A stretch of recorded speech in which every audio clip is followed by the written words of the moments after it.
Halo semuanya, bersama lagi dengan aku Nita Yuhu. Ini ciri khas aku ya guys, ini Nita Yuhu. Nita Yuhu. Video pertama ini aku buat karena gabut, enggak sih, karena emang juga sih aku iseng-iseng. Karena aku juga butuh konten, jadi aku akan buat konten ini semakin ramai. Di mana aku akan bercerita tentang pengalaman aku. Yuhu, di mana pengalaman aku ini bersangkutan dengan cerita mistis, di mana aku mengalami, mungkin setiap orang akan merasakan atau mengalami gangguan atau hal-hal mistis, entah itu suara ataupun penampakan. Dan ini aku cerita tentang pengalaman aku yang saat itu aku melihat sendiri itu. Oke, kita lanjut ke seksi ceritanya ya. Oke. Jadi dulu itu ketika aku usia 7 tahun, kurang lebih 7 tahun karena masih kelas 1 atau kelas 2 gitu. Aku tinggal di daerah Cirebon. Cirebon itu kota udang, dan Cirebon itu memang terkenal dengan hal-hal yang berbau mistis. Saat itu usia aku 7 tahun. Masih kecil, aku saat itu nggak mengerti tentang hantu, dan aku tidak tahu sama sekali hantu ini begini loh. Hantu ini aku nggak ngerti karena aku masih kecil. Ketika suatu hari mama aku ngontrak ke suatu rumah yang dimana rumahnya itu depannya itu ada pohon kapuk. Kalian tahu kan? Mungkin pohon kapuk ini banyak banget terkenal karena keangkerannya dan banyak makhluk-makhluk yang mungkin nempel di pohon itu. Dan itu pohon kapuknya itu di depan rumah, kayak ngejejer depan. Ini kan rumah aku. Ini rumah aku, tapi depannya itu ada pohon kapuk. Tapi yang satunya itu udah ditebang habis sampai ke akar-akarnya gitu. Tapi yang satunya lagi tuh dipotong, tapi masih, ini kan pohon tapi dipotongnya setengah gitu loh guys. Dan konon yang aku dengar itu tetangga atau orang yang lewat, ketika lewat di jam 11 malam sampai jam 3 atau subuh itu, ada yang sering melihat penampakan. Entah itu penampakan seperti kuntilanak ataupun macan. Dan saat itu aku nggak ngerti, jadi aku belum tahu banget tentang hal-hal kayak gitu. Tapi mungkin aku takut sih, karena aku kalau malam jam 7 malam aja aku tuh udah nggak berani keluar. Dan saat itu kalian harus tahu, di 2007 itu rumah aku itu pakainya lilin, obor gitu loh. Karena nggak tahu sih, aku nggak tahu orang tua aku kenapa, mungkin karena saat itu juga aliran listrik lagi susah atau gimana, aku juga nggak tahu. Pokoknya pakai obor apa sih, yang lampu yang ada minyak lantungnya itu, pakai itu guys. Jadi setiap malam aku mau belajar itu ada pakai lampu itu.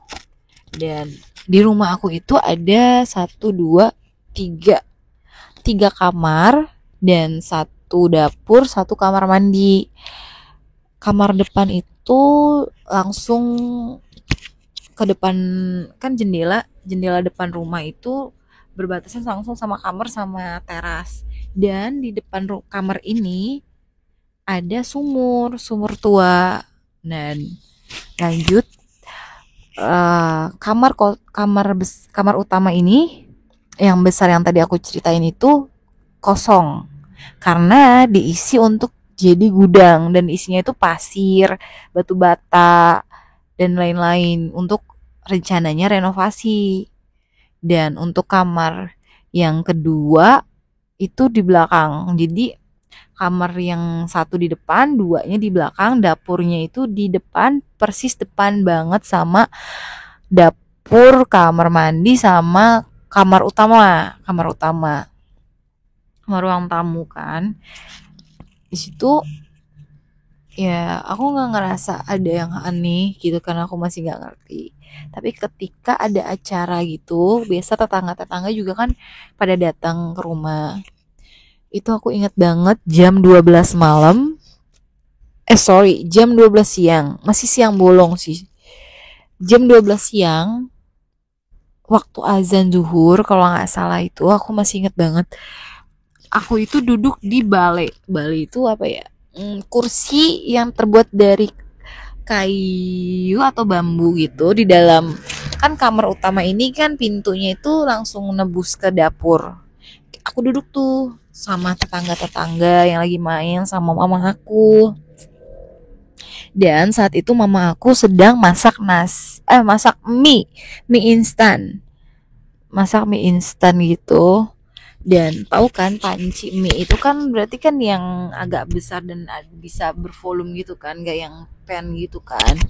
Nah, saringannya itu ada di atas pancinya, sedangkan mangkoknya itu ada di bawah kompor, guys. Di bawah kompor, dan mama aku juga inget tuh posisinya bawah saringan. Saringan itu yang untuk nyaring apa sih ya? Mie-nya itu loh.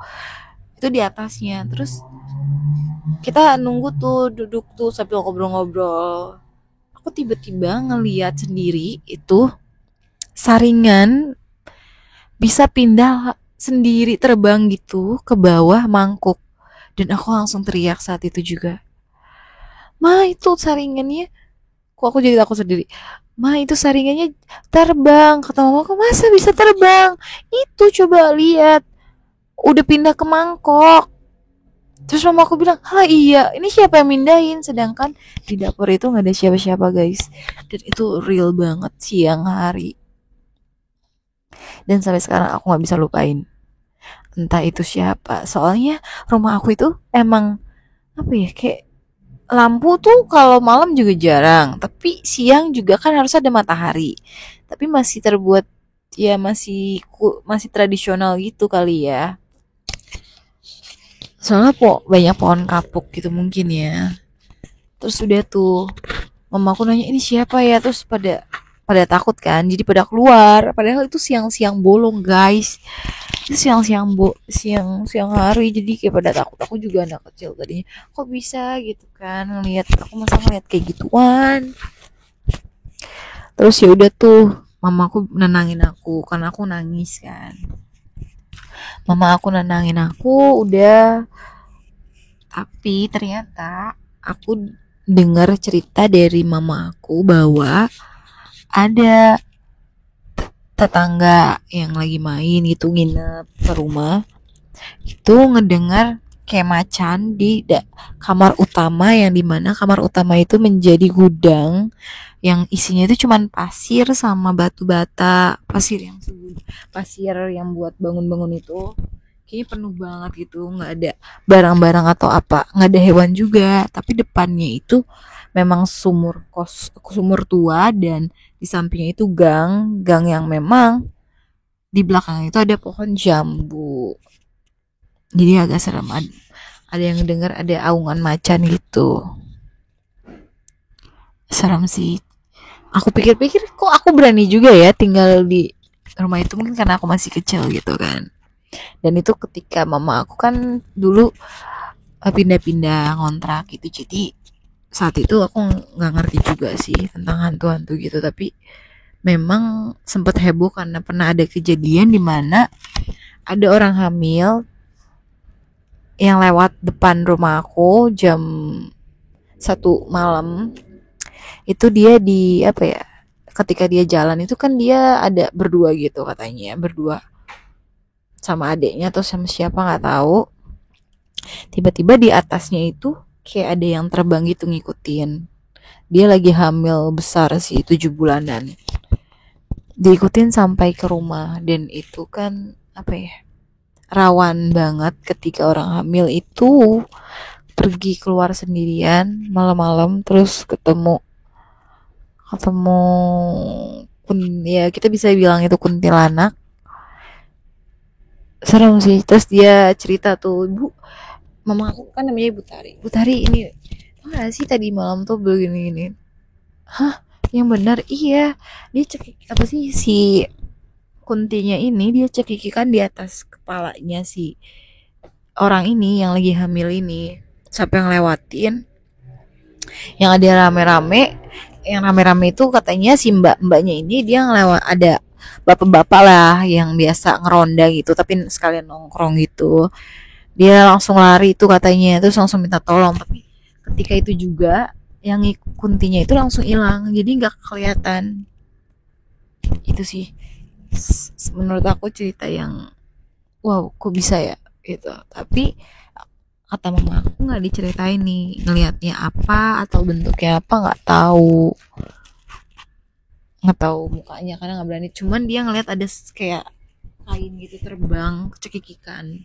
Udah sih itu doang. Sama ada lagi cerita ya paling kunti sih, karena pohon pohon apa ya, pohon pohon namanya pohon randu, pohon kapuk, terus ada sumur tua. Kalau kalian mau ngelewatin rumah aku itu harus ada naik jorogan gitu, terus di jorogan itu tuh ketemunya sumur, dan sumurnya itu kan nanti ada sela-sela batas rumahnya gitu kan, di belakang itu pohon jambu. Dan di pohon jambu itu sempet ada tetangga itu beda RT, dia juga sama ngejar kuntilanak itu sampai satu kampung heboh, dan baliknya itu ke gang yang nembus ke sumur aku. Itu dia, kalau di kampung-kampung kan kayak kalau ada kuntilanak itu dan ada yang hamil atau gimana itu biasanya ibu-ibu tuh kayak ngomong ngomong kotor gitulah gitu, terus biar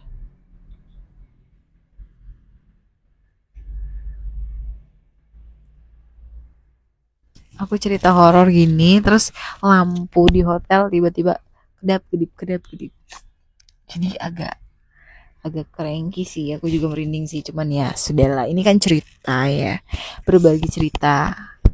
Jadi aku cerita horor aku ya ini yang belum pernah aku ceritain sih.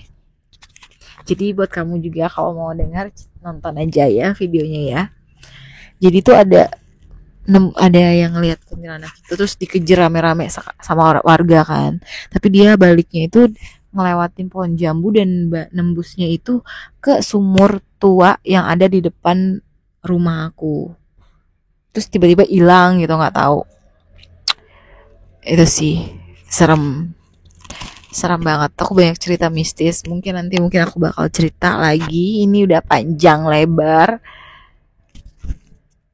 Buat aku sih sebenarnya saat itu sih aku masih nggak tahu ya. Cuman kakak aku, oh ya aku bakal cerita sedikit tentang aku punya kakak atau teteh itu cewek semua, dan kakak pertama cewek, kakak kedua cewek, dan aku anak ketiga dan satunya lagi tuh adik aku.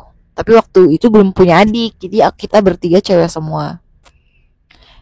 Kalau aku saat itu masih usia 7 tahun, kakak aku udah 9 tahun atau 8 tahun. Tapi dia lebih sensitif lagi, dimana kakak aku ini punya pengalaman, dia diajak sama temennya mama untuk jemput mama ketika pulang kerja. Mama aku dulu kerja di salon, dan kita kalau mau jemput mama itu harus lewat rel kereta api yang dimana bawahnya itu kali. Kalian tahu gak sih kali, terus di atas itu rel kereta kayak penghubung desa sih, cuman emang kita lewat situ.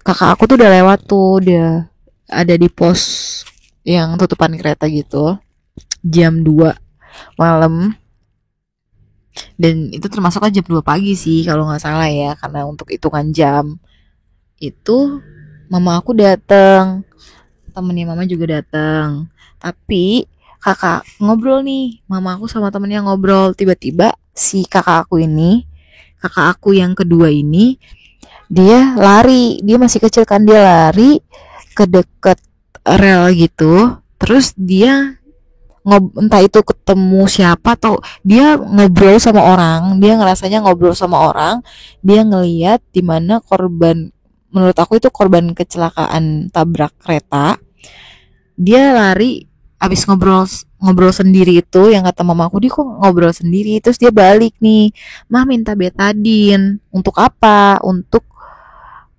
itu ada yang nangis, ada yang terluka gitu kan. Hah, mana? Itu kan langsung mamaku langsung shock dong. Ini kok ngobrol sama siapa? Nggak ada siapa-siapa gitu kan. Sedangkan mamaku nggak mungkin ngasih tahu nih anak, kamu tuh ngelihat sesuatu loh. Jadi mamaku tuh langsung bawa kakak aku dan adik kakak aku tuh nangis sih, kayak kasihan itu, tapi nggak dikasih betadinya karena juga itu apa ya, udah jam 2 pagi sih. Jadi mama aku tuh pulangnya tuh biasanya lewat dari rel itu, jadi nggak balik dari rel. Jadi mama aku tuh muter sampai lewatnya itu jembatan gantung, yang dimana sebenarnya jembatan gantung ini juga banyak pohon, pohon apa sih namanya, bambu, banyak pohon kapuk, cuman lebih aman lewat situ sih katanya. Itu sih cerita kakakku dan ceritai aku. Mungkin bisa next episode cerita aku selanjutnya. Pesan aku sih mungkin kita kan hidup berdampingan, jadi mereka selalu ada di dekat kita, tapi selagi kita nggak akan mengganggu dan mereka juga ganggu, nggak apa-apa sih menurut aku gitu.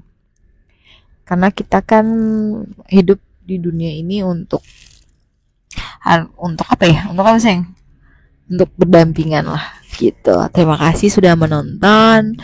Mungkin buat kalian yang punya cerita mistis selanjutnya atau gimana, bisa komen atau kalian bisa kirim cerita kalian biar kita ceritain kembali gitu guys. Terima kasih.